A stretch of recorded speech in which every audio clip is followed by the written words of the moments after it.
আসসালামু আলাইকুম। আশা করি যে যেখানে আছেন ভালো আছেন, সুস্থ আছেন, নিরাপদ আছেন। বাংলাদেশের খেলা আজকে যারা দেখেছেন নিশ্চিতভাবেই তাদের মেজাজ খারাপ এবং সকালটা আসলে খারাপ গেছে। কারণে যে সমীকরণ ছিল বাংলাদেশের সামনে সেটি হচ্ছে যে ১২ ওভার ১ বলে ১১৬ রান করতে পারলে বাংলাদেশ টি-টোয়েন্টি বিশ্বকাপের সেমিফাইনালে যাবে।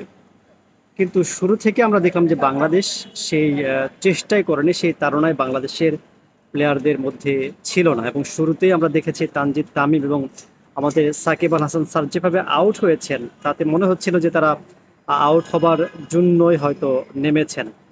আফগানিস্তান একেবারে খাদের কিনারায় পড়ে গিয়েছিল। নিঃসন্দেহে তাদের বোলিং লাইন আপ বিশ্বের অন্যতম সেরা বোলারদের দল বলা যেতে পারে, কিন্তু তাই বলে ১১৬ রান, যেটি ১২ ওভার ১ বলে করার মতো একটা যথেষ্ট পুঁজি দিয়েছিলেন বোলাররা, সেটি একেবারে আসলে ব্যর্থ হয়েছে আবারও বাংলাদেশ পুরো দলই।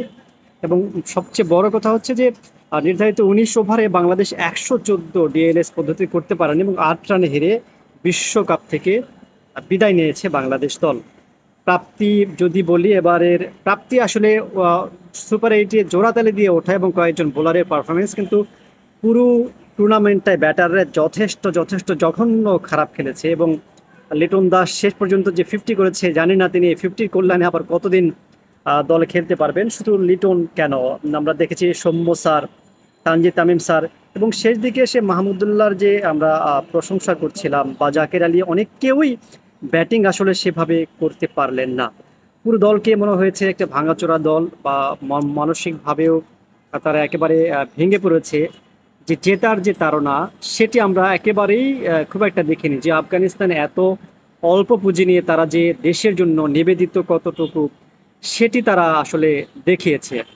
সবকিছু মিলিয়ে বাংলাদেশের যে কোচিং স্টাফ এবং আফগানিস্তানের যে কোচিং স্টাফ, ট্যাকটিক্যাল দিক থেকেও কিন্তু বাংলাদেশ দল আফগানিস্তানের চেয়ে যোজন যোজন পিছিয়ে রয়েছে। আফগানিস্তানের যে দলটা, অনেকেই একসাথে খেলার সুযোগ পায় না, বিভিন্ন বিশ্বের বিভিন্ন দেশে খেলে, বিভিন্ন দলে খেলে, তারপরেও তারা কিন্তু দেশের জন্য যখন খেলেন তখন সর্বোচ্চটা নিংড়ে দিয়ে খেলেন। এবং আজকে যে ম্যাচে দেখবেন যে বাংলাদেশের যে টার্গেট ছিল ১২ ওভার ১ বলে ১১৬, সেটি করার করতে যাতে না পারে সেই কারণে কোচিং প্যানেল বারবার প্ল্যান করেছে, বৃষ্টি বাধা দিয়েছে, বৃষ্টির জন্য তারা সময় ক্ষেপণ করেছে, বৃষ্টিতে সময় নষ্ট করেছে। এবং এই যে বিশ্বকাপ হচ্ছে আমেরিকা এবং ওয়েস্ট ইন্ডিজের মাটিতে, এই কথাটা চিন্তা করেই আফগানিস্তান ক্রিকেট বোর্ড ডোয়েন ব্রাভোর মতো একজন অভিজ্ঞ প্লেয়ারকে পার্ট টাইম কোচ নিয়োগ দিয়েছেন, যাতে করে তিনি ট্যাকটিক্যাল বিষয়গুলো বা মাঠের কন্ডিশনগুলো বুঝতে পারেন। অথচ বাংলাদেশ ২ দশকের বেশি ক্রিকেট খেলছে, এই জায়গাটা বাংলাদেশ প্ল্যানিং করতে পারে না। যাদেরকে কোচ করে নিয়ে আসে তারা নিজেদের স্বার্থ,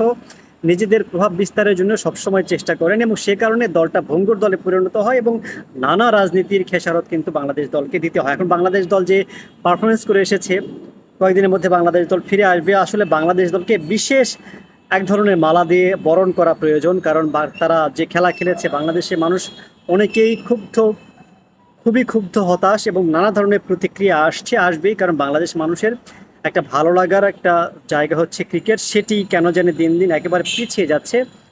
এই জন্য ক্রিকেটার দায়ী বা কারা দায়ী সেটি বড় বিষয় নয়, যাদের দ্বারা বাংলাদেশ দল এগিয়ে যাবে তাদেরকে কেন বারবার এমনভাবে খেলানো হচ্ছে, কেন দলটা বারবার এত খারাপ করছে, কেন পোস্টমর্টেম হচ্ছে না, সেই কারণেই একটা জবাবদিহির আসলে আওতায় আসা উচিত বলে আমি মনে করি।